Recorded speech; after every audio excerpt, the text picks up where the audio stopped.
నమస్తే. నమస్కారం.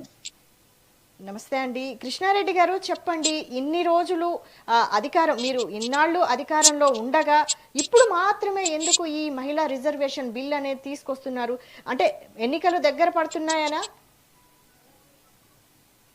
మేడం ముందుగా కృష్ణారెడ్డి గారు. మీకు అలాగే మేడం ముందుగా మీకు మెగా టీవీ మెట్రో టీవీ ప్రేక్షకులకు అలాగే ఈ చర్చా వేదికలో పాల్గొంటున్న అందరికీ శుభ సాయంత్రం తెలియజేసుకుంటున్నాను. ముఖ్యంగా ఏంటంటే మహిళా సాధికారిక బిల్ అనేది ఇప్పటి నుంచి ఉన్నది కాదు, గత 30 ఏండ్ల నుంచి దీని గురించి కళ సాకారం చేసుకోవాలి. మహిళలంతా కూడా ప్రజాస్వామ్యంలోకి రావాలి, ప్రజలకు సేవ చేయాలి. ఓన్లీ గృహిణీలుగానే ఉండకుండా ప్రజాస్వామ్యంలో ప్రజలకు సేవ చేసే విధంగా ఉండాలి, వాళ్ళకు కూడా సోషల్ లైఫ్ అనేది ఉండాలి అనే విధంగా ఎప్పుడైతే 30 ఏండ్ల కింద ఈ యొక్క బిల్లుకు రూపకల్పన అప్పుడు ఎవరు రాజీవ్ గాంధీ గారు ఏదైతే తీసుకొచ్చారో దాన్ని అందరూ స్వాగతించారు. కానీ కొన్ని రాజకీయ పార్టీలు, కొన్ని రీజనల్ పార్టీస్, ఏవైతే కుటుంబ పాలన ఉన్న పార్టీలు, అప్పుడు సమాజ్వాదీ పార్టీ కానీ అంతకంటే ముందున్న కొన్ని రీజనల్ పార్టీస్ వ్యతిరేకించడంతో ఈ బిల్లుకు మోక్షం జరగలేదు. అలాగే పివి నరసింహారావు గారి ప్రయత్నం కూడా తను చేశాడు. 5 సంవత్సరాలలో ఈ బిల్లును తీసుకురావాలని. ఆనాడు కూడా సఫలీకృతము కాలేదు చట్టసభలలో. కానీ ఆ రోజు పివి నరసింహారావు గారు మన తెలుగు వారు చేసిన ఒక గొప్ప పని ఏంటంటే కనీసం స్థానిక సంస్థలోనైనా 33% రిజర్వేషన్ ఉండాలి. సర్పంచ్, ఎంపీటీసీ, జెడ్పీటీసీ దాంట్లో కూడా ఉండాలి. అలాగే మున్సిపల్లో కూడా ఉండాలనేది ఆ రోజు చట్టం చేయడంతో ఈ రోజు మహిళలు కూడా జెడ్పీటీసీ, ఎంపీటీసీలుగా అలాగే కౌన్సిలర్ గా, కార్పొరేటర్స్ గా రాణిస్తున్నందుకు శుభ సంతోషము. అలాగే పార్లమెంటులు అలాగే శాసనసభలో కూడా 33% రిజర్వేషన్ తోటి రావాలి. మహిళల గలము మహిళా సమస్యలను కానీ వివిధమైన సమస్యలు శాసనాలు చేసే శాసనసభల్లో కానీ పార్లమెంట్ చట్టం చేసే సభలో కూడా వాళ్ళ ప్రాతినిధ్యం ఉండాలి. మహిళా హక్కుల గురించి కానీ మహిళా హక్కుల అభివృద్ధి గురించి కానీ మాట్లాడాలంటే ఒక మహిళకి క్షుణ్ణంగా వారి యొక్క సాధక బాధకాలు తెలుసుంటాయి. కాబట్టి ఆ విధంగా చట్టసభలలో కూడా మహిళా రిజర్వేషన్లు తీసుకురావడానికి కృషి చేస్తున్న మా నరేంద్ర మోడీ గారికి శుభాకాంక్షలు తెలియజేసుకుంటూ, మరీ ముఖ్యంగా ఆనాడు మరి వాజ్పేయి గారి ప్రభుత్వ హయాంలో కూడా 3 సార్లు ఈ బిల్లుకు ప్రయత్నం చేయడము, ఆ రోజు ఉన్న సంకీర్ణ ప్రభుత్వము ఉండడంతో ఆ రోజు కొన్ని పార్టీలు వ్యతిరేకించడం తోటి ఆ రోజు ఆగిపోవడం జరిగింది. వాజ్పేయి గారి ప్రభుత్వ హయాంలో కూడా 3 సార్లు పార్లమెంట్ లోకి తీసుకురావడానికి ప్రయత్నం చేసినా అది కళ్ళ సాకారం కాలేదు. ఇప్పటికైనా మహిళా లోకానికి ఉపయోగపడమైన బిల్లు పార్లమెంట్ లో రావడము, అందరము ఒక పండగ వాతావరణంలో దేశం మొత్తము మహిళలు సగౌరవంగా ఉండే విధంగా ఈ చట్టాన్ని తీసుకొస్తున్నందుకు కేంద్ర ప్రభుత్వానికి, నరేంద్ర మోడీ గారికి, అలాగే భారతీయ మహిళలకు అందరికీ శుభాకాంక్షలు తెలియజేస్తున్నాను ముందుగానే. కాబట్టి దీని గురించి మనం ఎక్కువ డిస్కస్ చేయాల్సిన అవసరం లేదు. మహిళల హక్కుల గురించి ఎన్ని రోజులు వాళ్ళు కోర్టుల ద్వారా పోరాడారో, లేదంటే రోడ్డు మీదకి వచ్చి ధర్నాలు చేశారో, కొన్ని సమస్యలు చెప్పుకోవడానికి చాలా ఇబ్బందికరంగా ఉండేది. కాబట్టి ఈ రోజు చట్టసభలకు వచ్చి మహిళల గురించి మాట్లాడే అవకాశం వచ్చింది. మనకు స్వాతంత్రం వచ్చిన 75 సంవత్సరాల కాలంలో కూడా శాసనసభలలో కానీ అలాగే దేశంలో కానీ 10 నుంచి 12% మించి మహిళా ప్రాతినిధ్యం లేకుండా పోయింది ఏ చట్టసభలలో కానీ. ఈ రోజు అది సాకారం అవుతున్నది.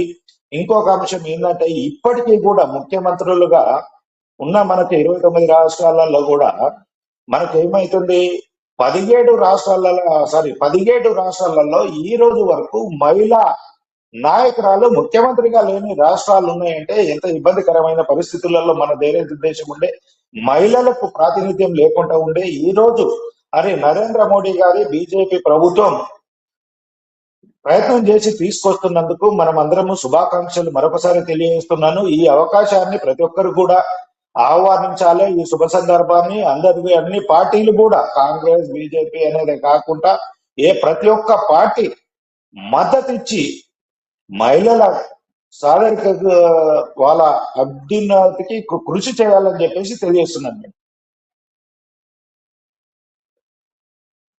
హలో హలో శేషరావు గారు మీరు చెప్పండి, ఈ మహిళా రిజర్వేషన్ బిల్లు అమలైతే దేశంలో ఎంత పెద్ద మార్పు వస్తుందంటారు? మీరేమంటారు? ఈ కృష్ణారెడ్డి గారు మీరేమంటారు? అసలు ఈ బిల్లు నిజంగా మహిళా సాధికారత కోసమా, లేదంటే రాజకీయ లాభం కోసమా? మీరేమంటారు? మేడం, ఇందాక పెద్దలు కోటేశ్వరరావు గారు చెప్తున్నారు బీజేపీ సమాధానం చెప్పాలి. మొన్న ఈ యొక్క బిల్లు గతంలో పార్లమెంట్ రాజ్యసభలో ఇదైన తర్వాత వీళ్ళు ఎన్ని సీట్లు ఇచ్చారు, ఏమి ఇచ్చారని మాట్లాడుతున్నారు. దాంట్లో రాజకీయ అవసరాల గురించే వీళ్ళు ఏదో చేస్తున్నారు అనే విధంగా, తప్పనిసరి పరిస్థితుల్లో చేస్తున్నారు అనే విధంగా కోటేశ్వరరావు గారు మాట్లాడుతున్నారు. విఘ్నులు, నేను ఒకటి చెప్పదలుచుకున్నా. ఎప్పుడైనా చట్టం రూపం దాల్చినాక అక్కడ రిజర్వేషన్ అంటే అందరం మహిళలకు ఇవ్వాలి. ఈ రోజు ఎలక్షన్స్ అంటే గెలిపే ప్రతిపదికన అనేది నడుస్తుంటది.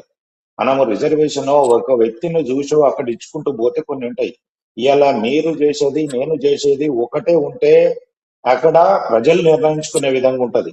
మనము ఏదో మొక్కుబడిగా ఒక 10 మందికి 20 మందికి మహిళలకు ఇచ్చేసి ఎలక్షన్ లో పోతే అక్కడి కూటమికి వెళ్తే ప్రభుత్వం అధికారం ఇవ్వదు. ఒకటి గుర్తుంచుకోండి. కృష్ణారెడ్డి గారు, మాత్రం అసలు మనం ఒక రకంగా కాంగ్రెస్ తో పోల్చుకుంటే బీజేపీ మహిళలకి తక్కువ సీట్లు ఇచ్చిందని ఒక విమర్శ కూడా ఉంది. ఏమంటారు? మేడం, బీజేపీలోనే మీరు మహిళా సభ్యత్వాలు కానీ మహిళా కమిటీలు కానీ బీజేపీలోనే ఎక్కువ ఉంటాయి మేడం.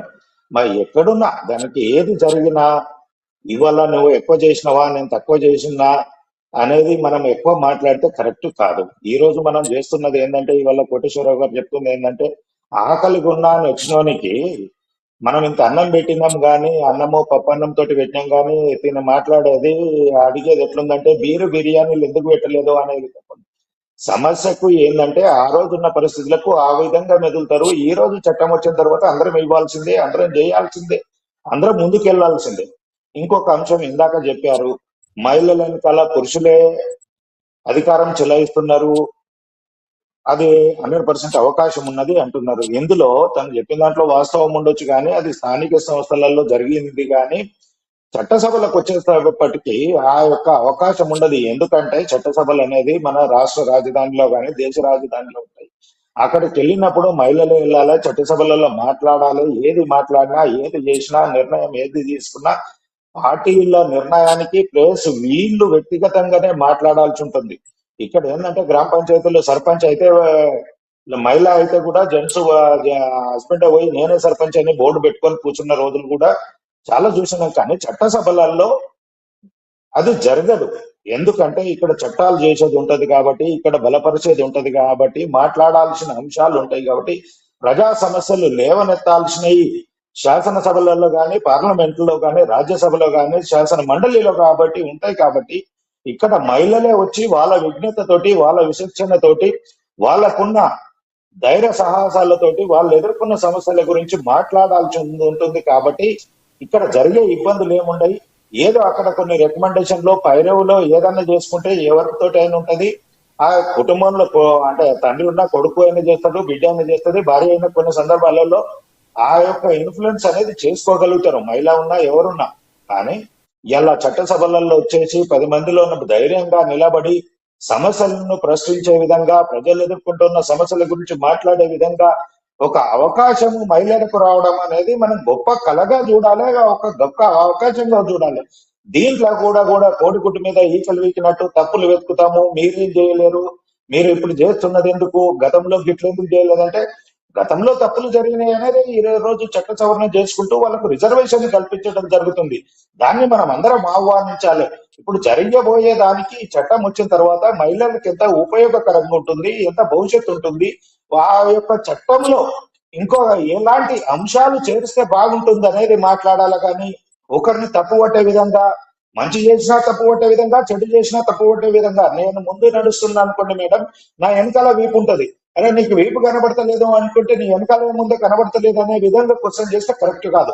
అక్కడ మనిషి వచ్చిందా లేదా, ప్రజెంట్ అయిందా లేదా అనే విధంగా మన వ్యవహారాన్ని చూడాలి. కానీ నీ వెనుక వస్తున్నావు, నీ నీడ పడుతుంది, నీది ఇది పడుతుంది, నువ్వు కరెక్ట్ నడుస్తలేవు అనేది కాదు. ఇప్పుడు వచ్చే చట్టము కరెక్ట్ టైంకి వచ్చిందా లేదా, ఇప్పుడు వచ్చిన చట్టంలో విధి విధానాలు కరెక్ట్ ఉన్నాయా లేదా, అది మహిళ సాధికారకు ఉపయోగపడుతుందా లేదా, ఉపయోగపడకుండా ఉంటే దాంట్లో పొందుపరిచిన అంశాలు ఏంది, ఇప్పటి వరకు మహిళలు ఎన్నుకున్న సమస్యలు ఏంది, ఇంకా ఏ విధంగా చేస్తే చట్టము బలంగా ఉంటుంది, మహిళలకు ఉపయోగపడే ఉద్యోగంగా ఉంటుంది. కానీ ఒకరిని బదనాం చేసేలాగానో, ఒకరిని విమర్శించేలాగానో, ఒకరి మీద శత్రుత్వంగా మాట్లాడే విధంగా ఉంటే కనుక దీంతో మనకు ఉపయోగం ఉండదు, బదనాం చేసుకోవడానికి తప్ప. మహిళ యొక్క బిల్లుకు ఉపయోగపడే విధంగా మనం చర్చ జరగాలి. వాళ్ళు ఇన్ని రోజులు కోల్పోయిన దానికి ఈ రోజు అయినా వాళ్ళకు న్యాయం జరిగే విధంగా మనం చర్చ జరిగితే ఒక ఉందాతనంగా ఉంటుందని చెప్పేసి తెలియజేస్తున్నాం. ఓకే.